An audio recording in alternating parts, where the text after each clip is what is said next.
Tonight on Nova, giant airships like this once ruled the skies. They were the first to drop bombs on a city and the first passenger aircraft. Speed and a comfortable ride made them the ocean liners of the sky. But a number of well-publicized crashes ended their reign. Some never gave up on the airship, and today there is a small renaissance for these machines. Isn't it great? Oh, brother, it's fantastic and great to it. The Blimp is back. Oh, God.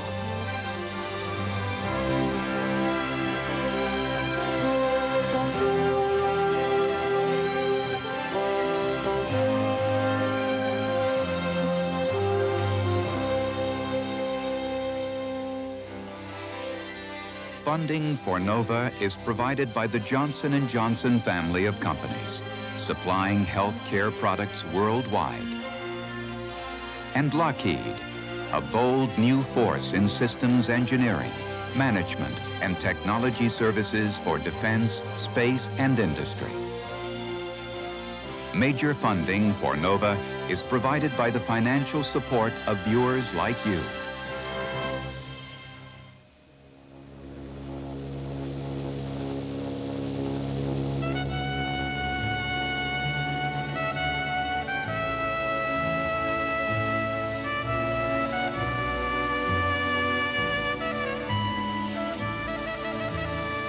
Anyone who has seen the Goodyear Blimp can appreciate why people might build these graceful and most capricious of aircraft, lighter than air machines.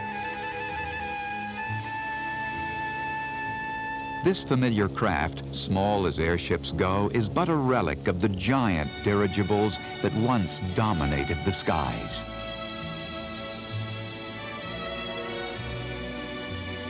Years before planes carried anyone but a pilot and crew, airships like this transported paying passengers.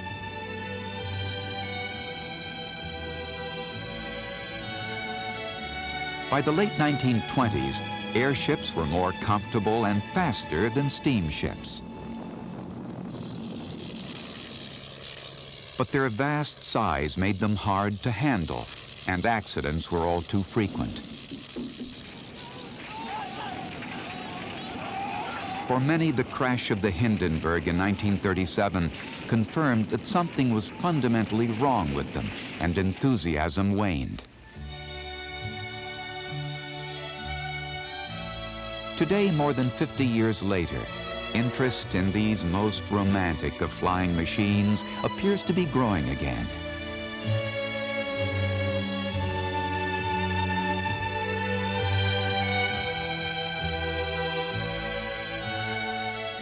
Are the designers of these modern dirigibles visionaries, anticipating some new age for the airship, or hopeless romantics, ignoring the lessons of the past?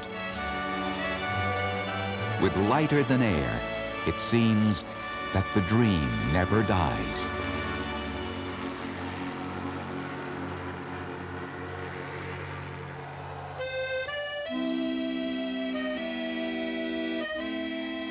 Two Frenchmen first floated free of the Earth in a balloon in 1783.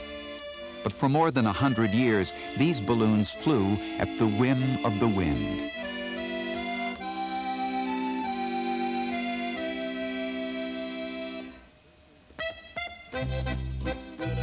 Then, at the turn of the century, Alberto Santos Dumont, a young Brazilian living in Paris, took the first important step in powering and steering balloons. Santos attached a propeller to his motorcycle engine and slung it under a silk balloon. He filled the balloon with hydrogen lifting gas. As the airship rose, the outside air pressure decreased, allowing the hydrogen gas to completely fill the balloon. On returning to Earth, the hydrogen contracted again. The drop in internal gas pressure nearly ended Santos's flying career. To stop the airship from folding in two, Santos pumped air into an inner balloon called a ballonnet. As the airship rose and the hydrogen expanded, he released air from the ballonnet to maintain internal pressure. On the way down, re-inflating the ballonnet kept the pressure up and the balloon firm.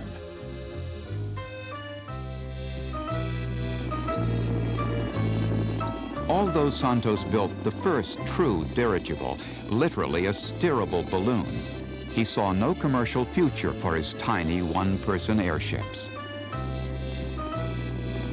To propel a dirigible balloon through the air, he once remarked, is like pushing a candle through a brick wall. In Germany, an ex-cavalry officer, Count Ferdinand von Zeppelin, took the next step in airship design. Instead of limp fabric bags made firm by the pressure of the gas within, Zeppelin's airships were truly rigid. Zeppelin filled a lightweight aluminum framework with 17 separate hydrogen bags.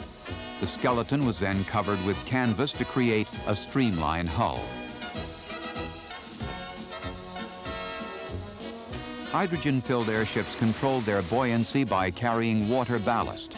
To make them lighter, water is released, while releasing gas makes the airship sink. Zeppelin's designs were known as rigid airships.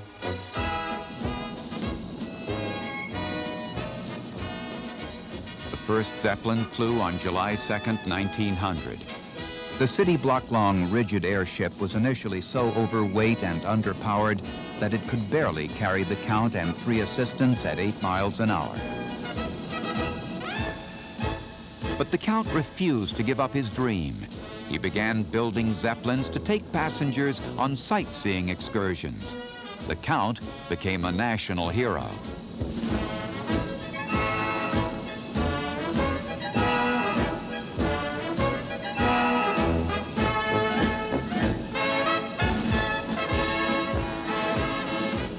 He finally developed a Zeppelin that flew almost 50 miles an hour.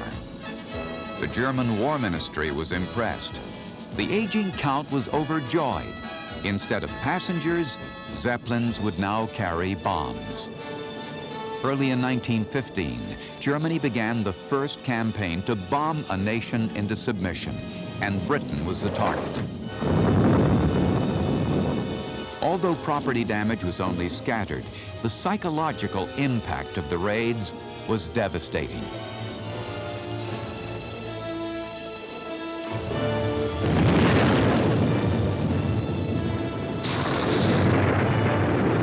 But the hydrogen-filled Zeppelins were vulnerable targets, and Germany lost 79 of her 123 airships.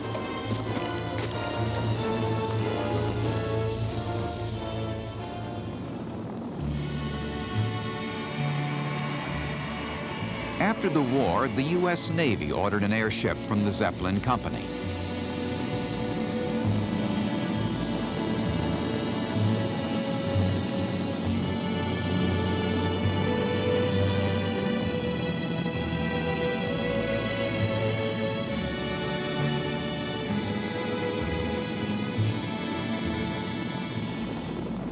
She was delivered to the United States in 1924 and christened the Los Angeles.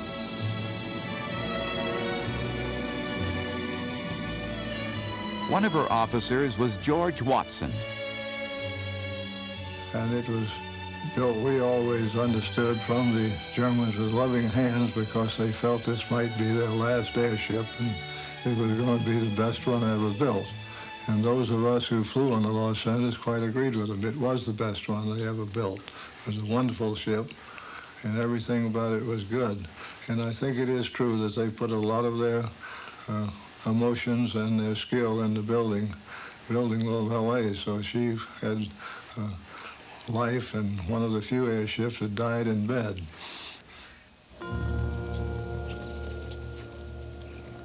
On arrival, the hydrogen in the Los Angeles was replaced by helium. Helium has less lifting power than hydrogen, but it has the great advantage of not exploding. Helium was found underground in Texas, and the United States had a monopoly on helium production.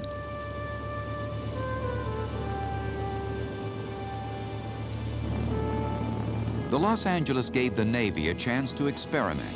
To see if an airship could operate from an aircraft carrier, the Los Angeles was ordered to land on the Saratoga off the coast of Rhode Island.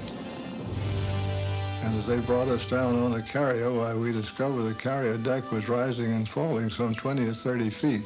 So as we would be coming down, the carrier deck would be coming up, and we would hit with an awful crash. So this happened 4 or 5 times in quick succession.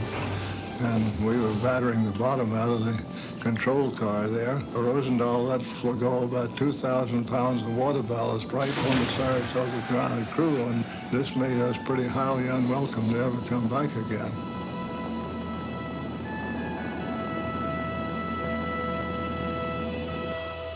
The experience gained with the Los Angeles encouraged the Navy to try and take the lead in airship development.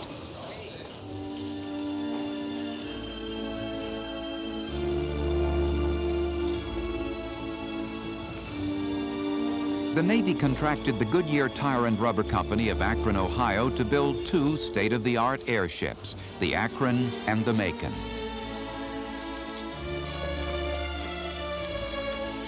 The Akron contained 8 million cubic feet of helium. It was over 2 football fields in length. The 8 inboard engines could cruise at 70 miles an hour for up to 75 hours.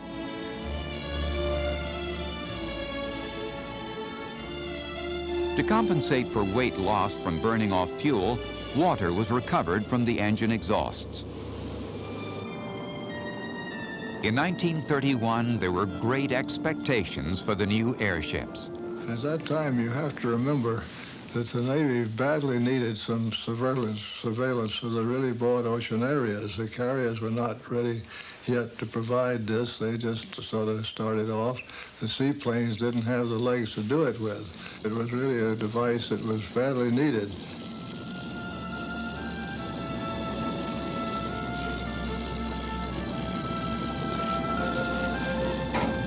The Akron and the Macon were flying aircraft carriers with room for 5 planes inside their hulls. And the idea is these planes, there would be 4 of them out at one time, 2 on each side of the airship, 100 miles apart. So you were sweeping a 400-mile width area as you went along. And of course, this greatly extended the amount of area you could cover in surveillance.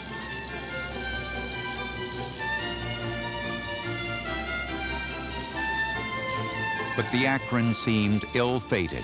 A well-publicized accident showed how difficult it was to land a huge, buoyant airship, even with the help of over 200 sailors.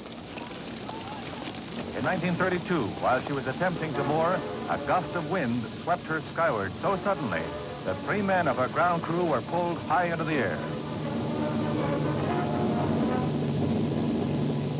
The grip of one man loosened, and he fell to his death. The second man followed him to destruction, but the third crewman hung on and was saved. It was a grand and glorious feeling to get inside once more. During a visit by government observers, the Akron crushed her fin, causing further embarrassment to the Navy. Before they could prove their worth as long-distance scouts, both airships were sunk in storms at sea. The loss of the Akron and Macon ended American ambitions to build giant, rigid airships.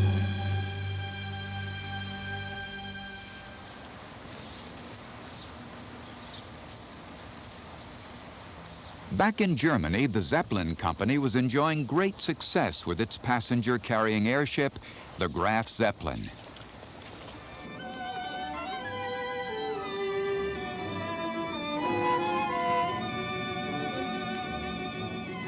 The accommodations were more comfortable than on any earlier airship.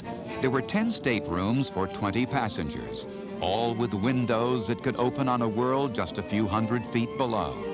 Food and service were first class. As one satisfied passenger commented, "On a plane you fly, but on the Graf you voyage."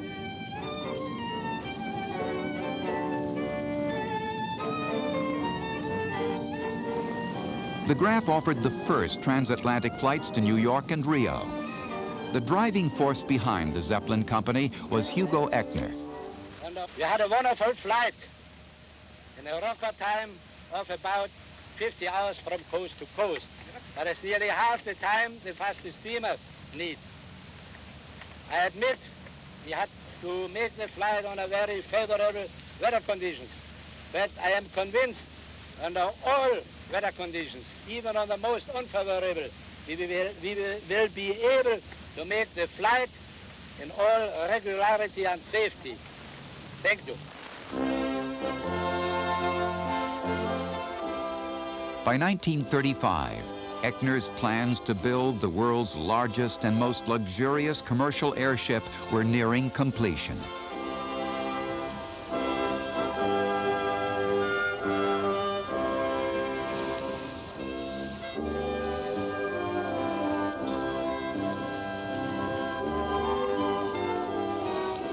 The 16 gas bags were to be filled with helium, purchased from the United States.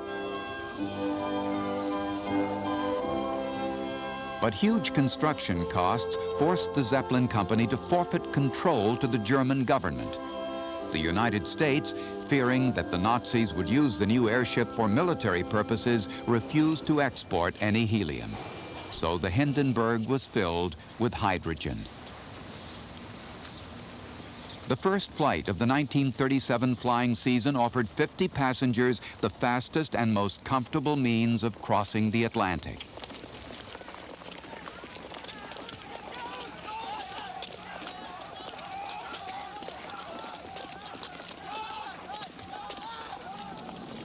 One of the Hindenburg's crew was Richard Kalmer. Eine Luftschifffahrt mit dem Hindenburg, das war eine The trip on the Hindenburg was a wonderful experience. The food was excellent. Even the crew ate the same meals as the paying passengers. Unlike travel by boat, airship passengers never became seasick. This was an important consideration for travelers when choosing between a steamer or an airship. The chairs and tables were not fixed to the floor. You could place a glass of water on a table without it moving. This was the real proof of how smooth it was to fly on an airship.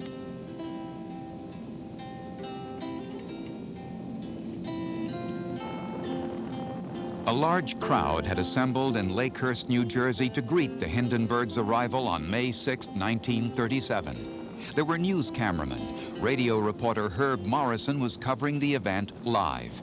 It's practically standing still now. They've dropped ropes out of the nose of the ship. It's been taken a hold of down on the field by a number of men. The back motors of the ship are just holding it just enough to keep it from... It bursts into flames. And it's crashing. Oh, it's a terrific crash, ladies and gentlemen. The smoke and the flames now, and the frame is crashing to the ground. All the humanity and all the... I was the first out and ran for the fire department. I think I set a world record running the 100 meters. It was high time to get out of there. Shortly afterwards, the whole ship began to collapse, and I would certainly have been injured or killed. In 1 minute, the whole ship was totally destroyed.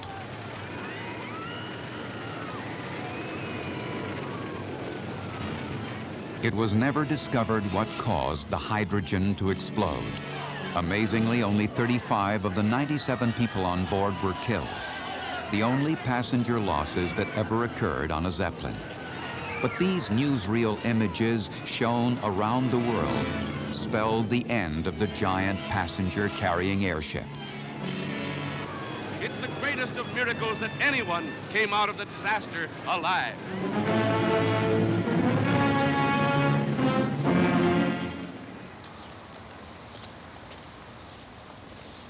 The future of the airship would be the Blimp, and the Blimp would be filled with helium, not hydrogen. Blimps have no rigid skeleton. They're simply gas-filled balloons.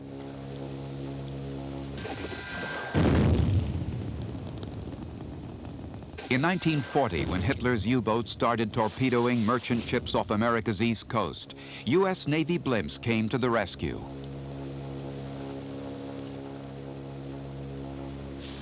U-boats, of course, in World War II were primarily surface raiders. they had the capability of submerging, and to come up and reveal themselves to a blimp would have been disastrous, and that the blimps did have a pretty good staying power, and we could stay with them for a long time, surfaced or submerged, and call in other forces who could then destroy them. And I think they knew this. Blimps were such an effective U-boat deterrent that no ship was ever torpedoed while under their protection. The Navy built up to a fleet of 119 airships. After the war, numbers dropped off rapidly. Goodyear and the Navy did develop this mammoth radar-carrying blimp in 1959 for detecting Soviet bombers. But by then, interest in airships was on the wane. An airship program in the U.S. Navy back in 1961, when the decision was made to get rid of airships, the airship program was essentially costing the Navy one aircraft carrier and one air wing. And when it came down to a money crunch and they had to make a hard decision, they said, we want the aircraft carrier and the air wing, and we'll do away with airships. Perhaps it was a good decision, perhaps it was not. Those who love lighter than air, of course, think it was a lousy decision. One of the little tricks we've got to be careful about is when all this, before helium inflation, they have to bring all the slot down and evacuate all the air out with a pump. And therefore, this whole lot... Roger Monk is one of those people who loves lighter than air. When it inflates with helium... 2 decades after Goodyear built its last blimp for the U.S. Navy, Monk decided to resurrect the airship idea. Today, he is making a final check inside the bag of his 15th blimp. I thought there was no point in producing anything that was the same as Goodyear, because, I mean, they've been doing it for longer, and therefore, so we tried to lead them in technology. So we decided we would put in all the technological advances that we could do, like vectored thrust, like composite materials. In any case, I was more conversant with those. A youthful Roger Monk began his struggle to build a high-tech airship in Cardington, England, more than a decade ago. There's as much difference between our design and the airships of the 1930s as between, a 747 and the aeroplanes of the 1930s. A lot of advances have been made, and they have made aeroplanes safer. And by using those same materials and technologies and design ideas, on airships, we hope to make the airship safer and to be more productive. The whole gondola... To improve control of the airship during landing and takeoff, Monk is determined to incorporate a major innovation in blimp design, swiveling propellers. Engines positioned inside the gondola, and we have, this is a model of the propulsor duct. When the ship is taking off and it's full of fuel and heavy, the propulsor is rotated round into the vertical position, so we just drive the ship up away from the ground. Vertically? Yeah. Of course, it's used in Harrier. They deflect the thrust downwards. The vectored thrust propulsion system is the most complicated part of the airship. Monk's backers are urging him to abandon this refinement because the project is already behind schedule. Okay, can you pull me that way and up a bit and pull me that way? Up about. It's been, 2 years of absolute sheer hell, really. I mean, 90 hours a week. And also, I mean, we're sort of, we're a long way behind time and a long way over budget. And, bank managers and what have you get a little bit harassed. And there's a pretty small margin for error over this last few days. I mean, if it didn't go absolutely like clockwork, the whole thing could have gone down the pan. What a day, though, to bring her up to the front of the house. When the airship is finally ready to fly, the weather turns bad. Monk is at a crisis. His backers are giving him an ultimatum: fly within a week or we're pulling out. On the appointed day, test pilot Giovanni Abrati decides to postpone the maiden flight because he feels the wind is still too strong. They weren't getting 10 knots out there. Bastards. Right, isn't it? They weren't getting 10 knots out there. Ron says he's happy. I know bloody baloney crap about, we won't get any lulls because the sun's coming up. It's constant, 15 up there, which I said would be less than.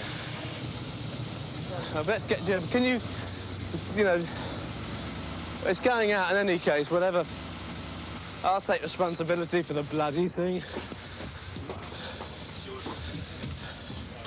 Is everyone ready? We're going, I think. I have to get a move on because the wind's going to get up again shortly. They've got a strong wind warning, though, coming up, so if we don't get it out in a minute, we will...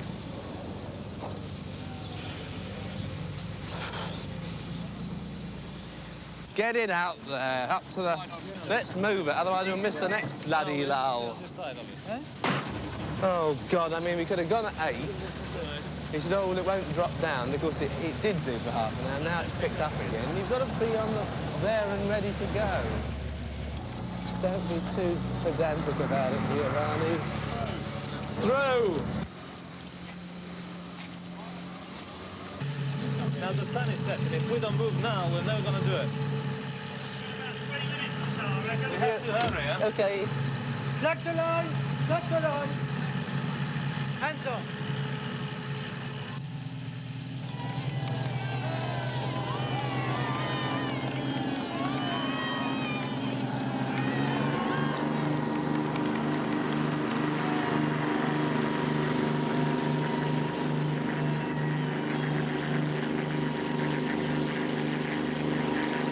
Great. Oh, brother, it's fantastic and great twit. Oh, God. What a thing, though. Isn't it? Oh.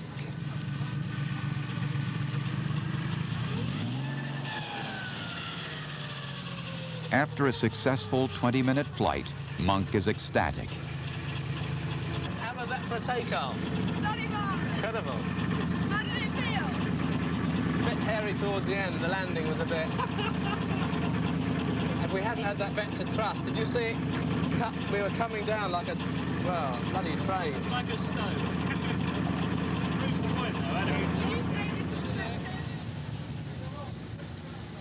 But 6 weeks later, in a rising gale, Monk is caught trying to stuff the airship back in the hangar.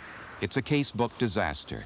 Most airship losses occur in strong winds on the mast or during attempts to get in and out of the hangar.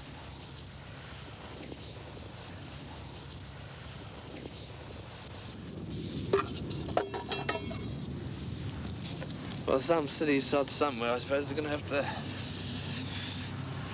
put the whole lot back together again. At the moment, I don't really feel like it being me. We were in such a hole that the only way of getting out of it was going on. I was very ill for about 6 months after that. Anyway, got out of that. We reformed. With new backers, Monk established Airship Industries, and 10 years later, he's still building airships. His sophisticated blimps were built with the military in mind, but most have ended up in advertising.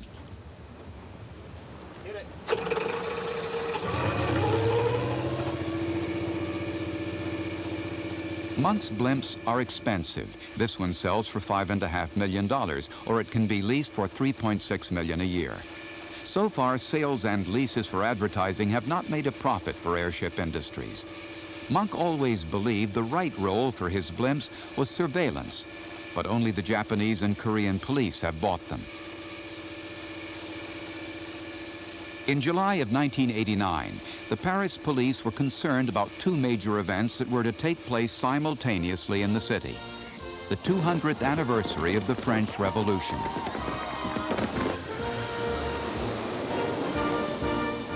and an economic summit attended by the heads of state of the 7 leading industrialized nations.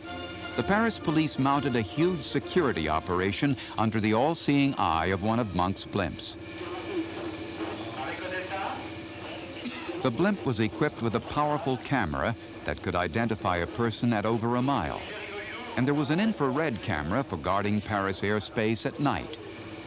The blimp was aloft for 22 hours a day for 7 consecutive days. Pictures were relayed to police headquarters. For years, the Paris police have had cameras at ground level for monitoring traffic.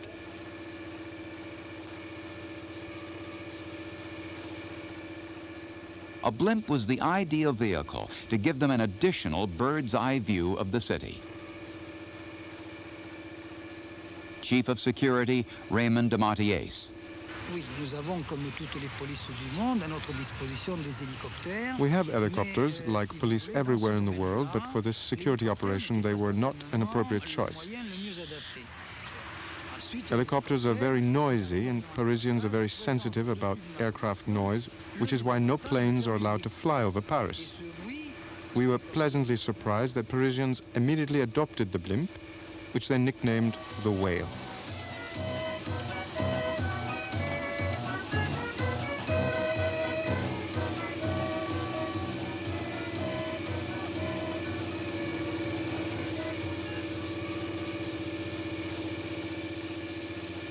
Ou alors TD1 dès maintenant, contrôle de l'itinéraire emprunté par les personnalités, le tronc commun. Votre position actuelle, TD1, votre position actuelle.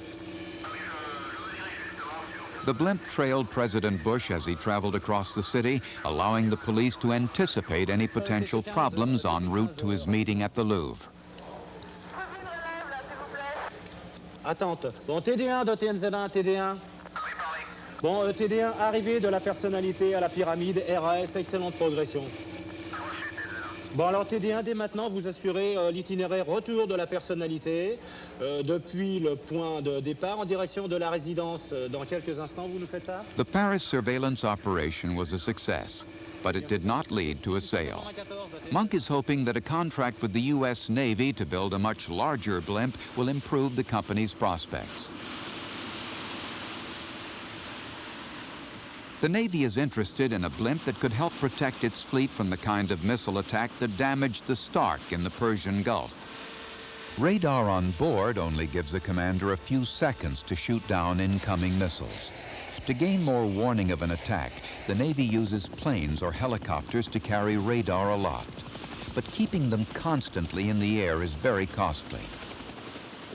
As sea-skimming missiles get smaller and faster, the size of the radar antenna needed to detect them gets larger. The Navy concluded that the only vehicle that could keep a billboard-sized radar aloft for weeks at a time is a very large blimp. Today, Monk takes the Navy review team through a full-size mock-up of the cabin. He has to convince them he has a viable design for building the world's biggest blimp. We're not talking about an aeroplane that's going to be up for a few hours. We're talking about a vehicle that's going to be up there for 30 days, refueling 2 to 3 day intervals, but they've got to be in there for 30 days, and this thing's got to be sufficiently habitable, so you don't need a crew of Superman to keep at reasonable efficiency.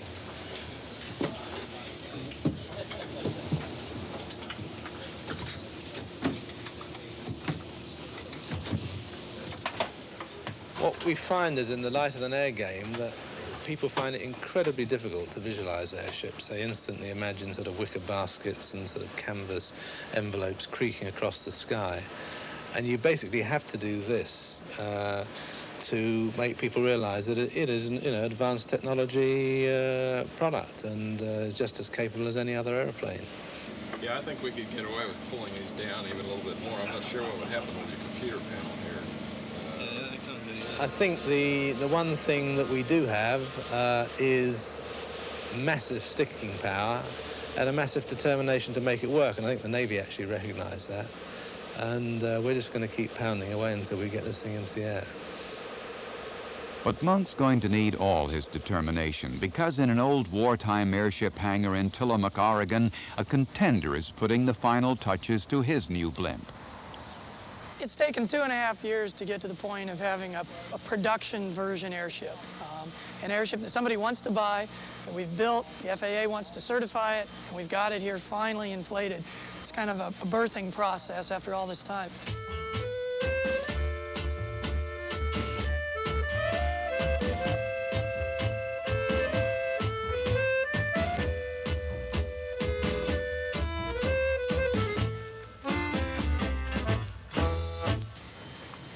Okay, these cables, the cables on the side line up with the patches, and there should be about 6 inches of overlap. So, whoa! Press! Thiel founded the American Blimp Corporation when he felt that Monk's blimps were too expensive for many potential advertisers. Although by volume, Thiel's is a quarter the size of airship industries, it carries almost half the passenger load. Thiel kept the empty weight of the blimp to a minimum by creating a very simple design. They're loose. Like the early blimp designers, Thiel put the cables that suspend the cabin on the outside of the gas bag. An external suspension system is easy to assemble and maintain once the cables are the right length. And these cables are supposed to come to a point in space, which they do. Unfortunately, it appears to be the wrong point. The cables are designed with what's called a short leg, so that just for this purpose, that if the balloon would stretch with age, or for any reason you'd need to change the length of the cable, you can just work with this short end of the cable.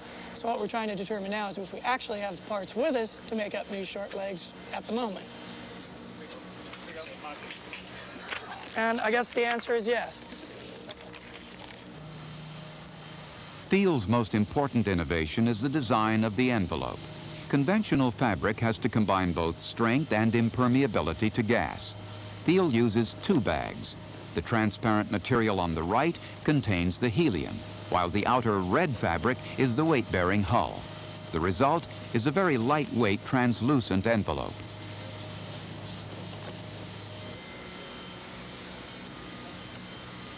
The bags are easily changed. Just before the blimp was delivered to Arizona, Thiel's first customer, Virgin Lightships, decided on a lily-white envelope. Making airships profitable is like making any business profitable. You really have to focus in on what the customer wants and what he's willing to pay for. And I think in case of airship advertising, he's paying for corporate recognition.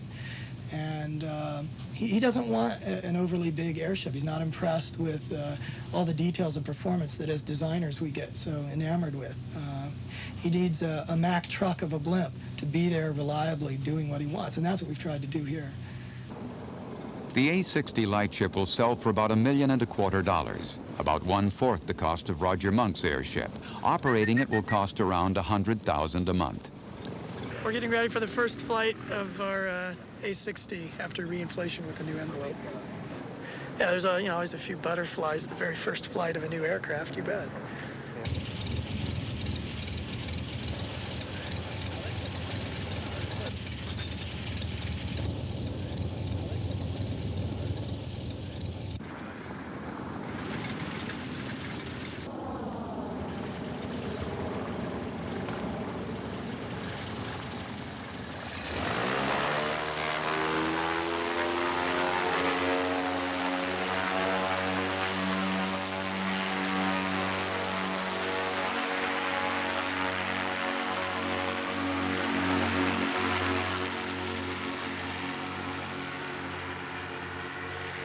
Banner on there, it'll really look super. Yeah. You know, it does have a quieter sound. Doesn't it sound good? Yeah, it sounds a lot better, doesn't it?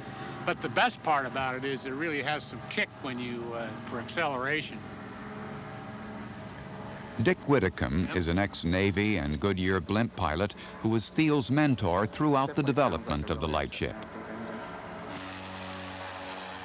It's not infrequent that people will assume that they have the capabilities to build airships. I think they're graceful, they're lighter than air, they seem simple. And yet, in fact, those same people would not sit around and propose to build helicopters.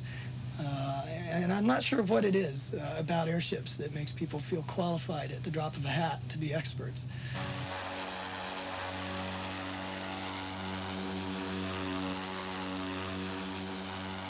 One of the major costs in operating an airship is the crew, and particularly when you're traveling on the road. The per diem and hotel costs can become enormous.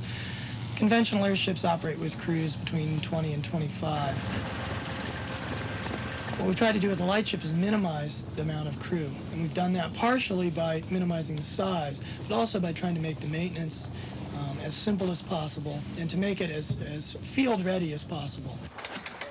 Well, how did you like it? As expected, went flawlessly. Pardon? Real nice flight. Switches off. All switches are off. Glad to have you back on the ground, safe and sound. Thank you. Well, at this point, my single biggest priority is to orchestrate putting this airship into production, not just build one, but to actually deliver 4 or 5 in the balance of this year. And we really have our work cut out to do that. So right now, we've frozen the design. We want to stabilize what we're doing and simply put it into production.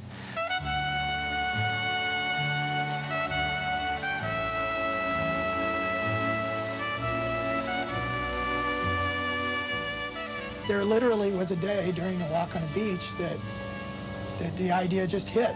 Let's put a light bulb in there and light it up.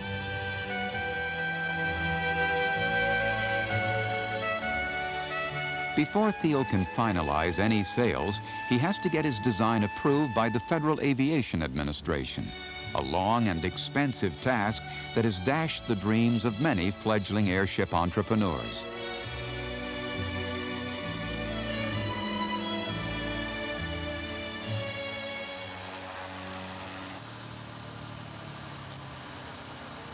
Back in Tillamook, Oregon, another company, coincidentally using the same hangar, has worked 7 years to develop a strange-looking machine called the cyclocrane.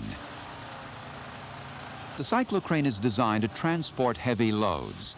It was initially funded by a group of Canadian logging companies and the U.S. Forest Service, who wanted an aerial crane to carry logs out of inaccessible forests where roads didn't exist.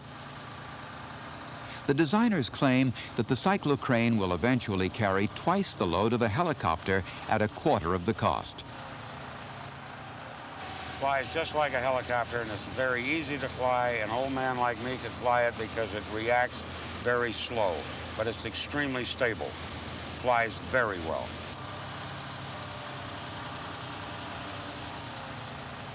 Money for the project runs out in a week.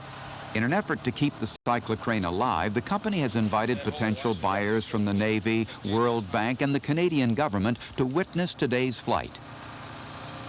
For us, it's a do or die. Not that we will do anything dangerous. I want to make sure Mrs. Morris has a husband at home.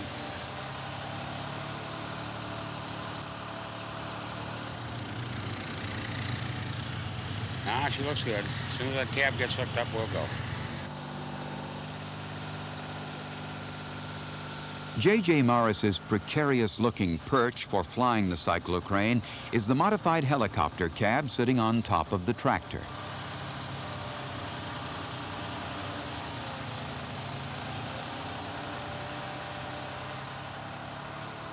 This is how the 2-ton prototype works. There is enough helium in the bag to lift the cyclocrane, the suspended pilot's cab, and 50% of the weight of the payload. When the pilot starts rotating the cyclocrane, air passes over the red airfoils, which act like the wings of an airplane and provide the aerodynamic lift for a 2-ton load.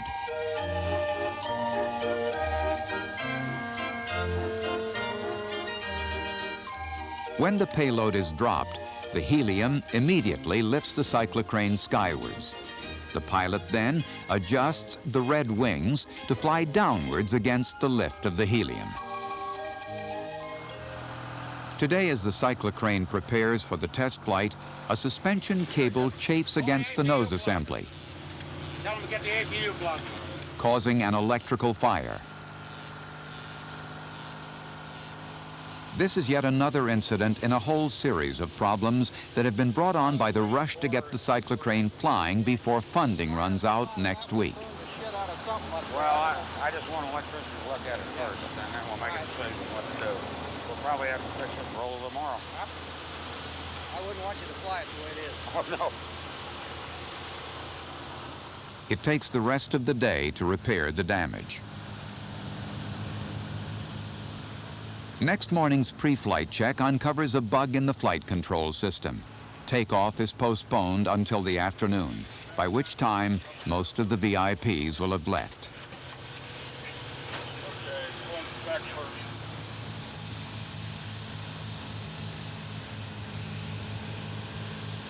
Let's try it one more time.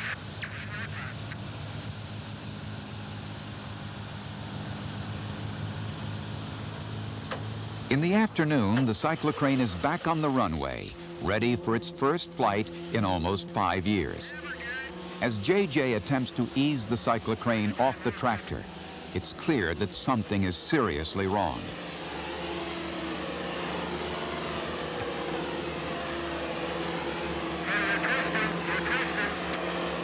10 RPM. Watch it, guys. She's in. She's distant. She's up. Move her back. Move her back. Slow her down. Slow her down. Good. Slow it off. Good. Good.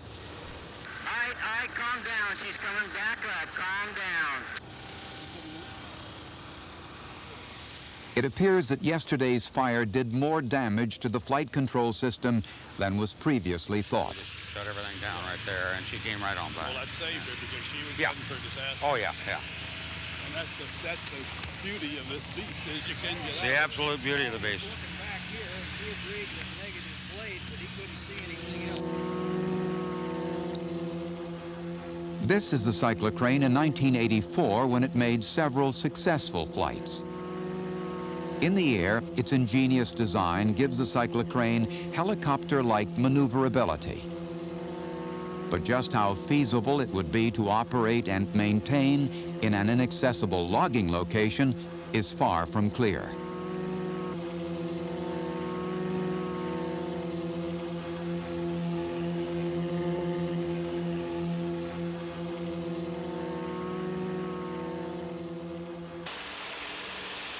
In 1986, the U.S. Forest Service funded another attempt to produce a heavy-lift airship for transporting timber.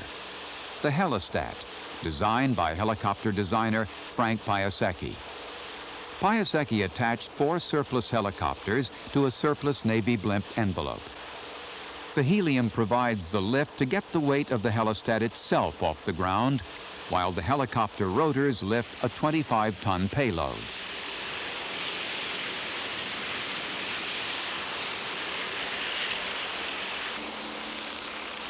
During hover tests, wind began to blow the Helestat off the runway. As the structure began vibrating, the pilot tried to fly the Helestat out of trouble.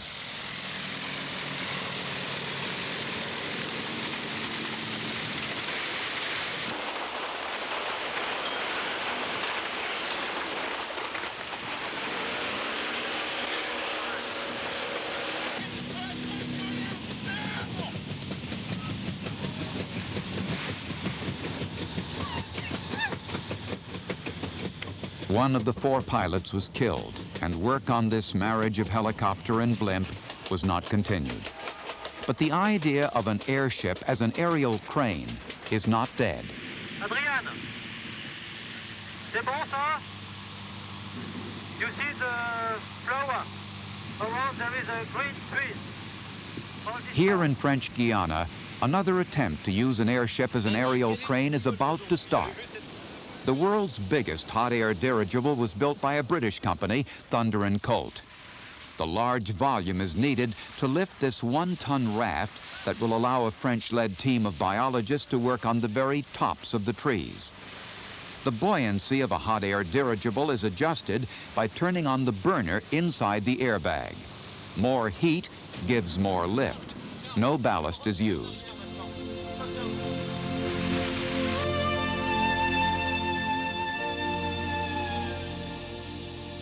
Up till now, most research was conducted at ground level, biologically the least interesting part of the rainforest. But this gives researchers a new tool to explore the canopy.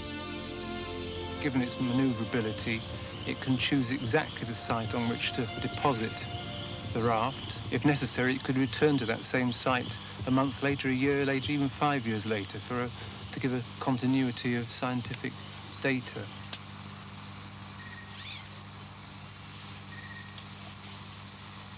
The main feature of interest for us at the canopy is its hitherto inaccessibility. People have been trying all sorts of methods to get to the top of the trees, and it's at the top of the trees where all the activity is taking place, or most of the activity.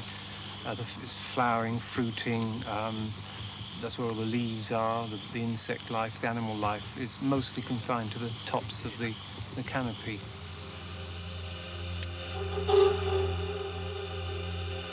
But hot air dirigibles have their limitations. Because the air in the bag is under such low pressure, the airship cannot make any headway in winds of more than 5 miles an hour. Flights can only be made early in the day or at night. Tonight, some members of the team are trawling for insects. A net is suspended underneath the gondola.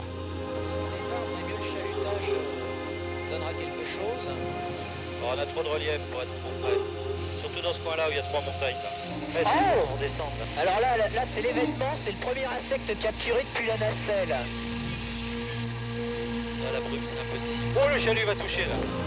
Merde, les insectes dans la figure. Unlike a helicopter, the airship can float along without a destructive downdraft. Oh là, le chalut. Le chalut. C'est bon, il est passé. Ah.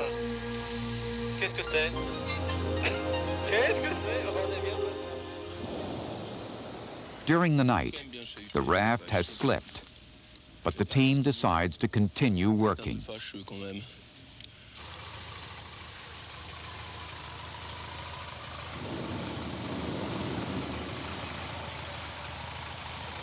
In order to unload an electrical generator, the dirigible is tied to the raft.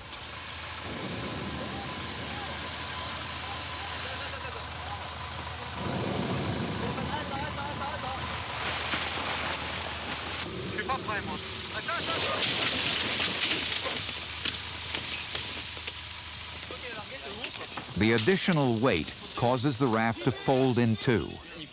It is undamaged, but wedged between the trees 100 feet off the ground. D'ailleurs, ça craque par là-bas. Je pense qu'il faut faire quelque chose. Attends, Gérard, éventuellement, ne va pas là, c'est en train de se rabattre, voilà. Attention. Voilà.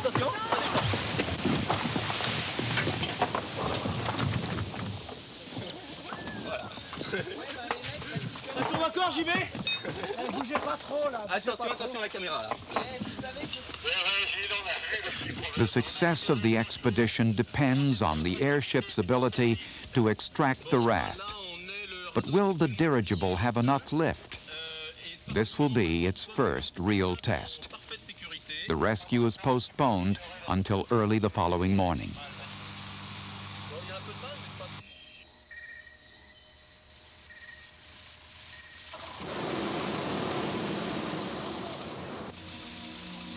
The airship must recover the raft quickly.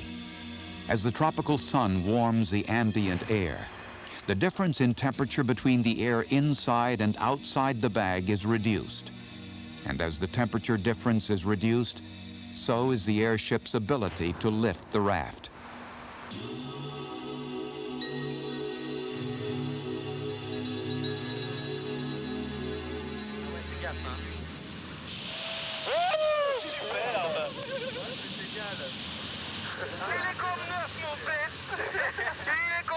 Ça y est, c'est parti, le radeau est libéré. Bon, eh ben, on vous attend, je vais chauffer le café.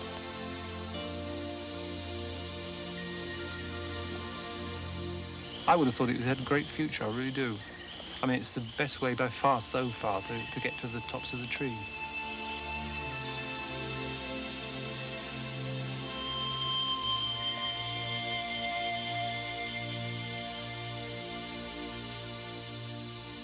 So perhaps, after all, there is a future for the airship in a few specialized applications. But Goodyear won't be a part of building this future. In 1987, when Goodyear was developing its first new airship in 30 years, the company was forced to sell the aerospace division to defend itself from a hostile takeover bid. This airship ended Goodyear's 75-year tradition of airship construction. 1 month before Roger Monk's latest airship was due to fly, Airship Industries UK collapsed under debts approaching $100 million. Despite this setback, Monk remains optimistic that the giant blimp he designed for the Navy will fly in 1994. In Tillamook, the cyclocrane has become a hangar queen.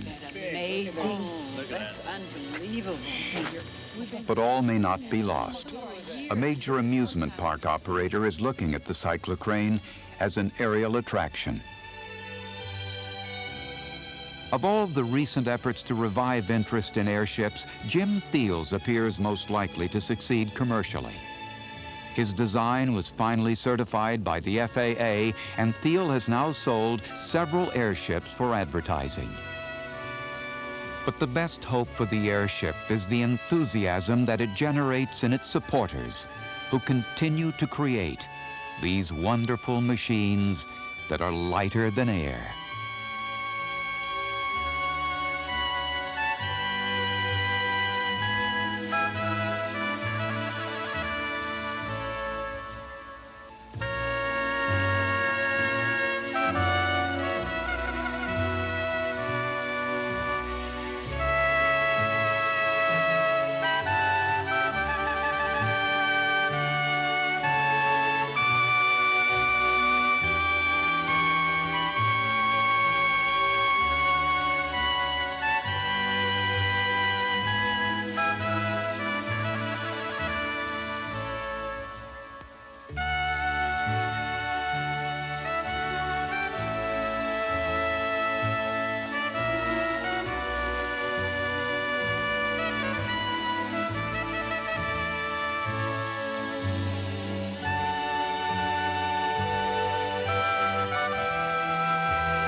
Funding for NOVA is provided by Lockheed, a bold new force in systems engineering, management, and technology services for defense, space, and industry.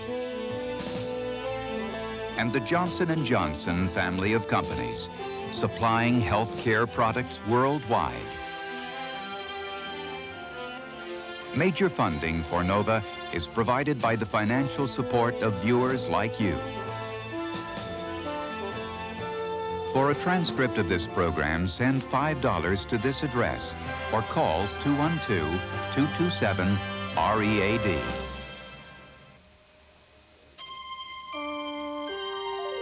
This is PBS. Next time on NOVA. The Northern California earthquake of 1989 was the most expensive natural disaster in United States history. The proliferation of video equipment made it the most watched. It was also expected. The effort to predict earthquakes is a roller coaster ride filled with stunning revelations and catastrophic failures. When can we expect another earthquake? That's next time on NOVA.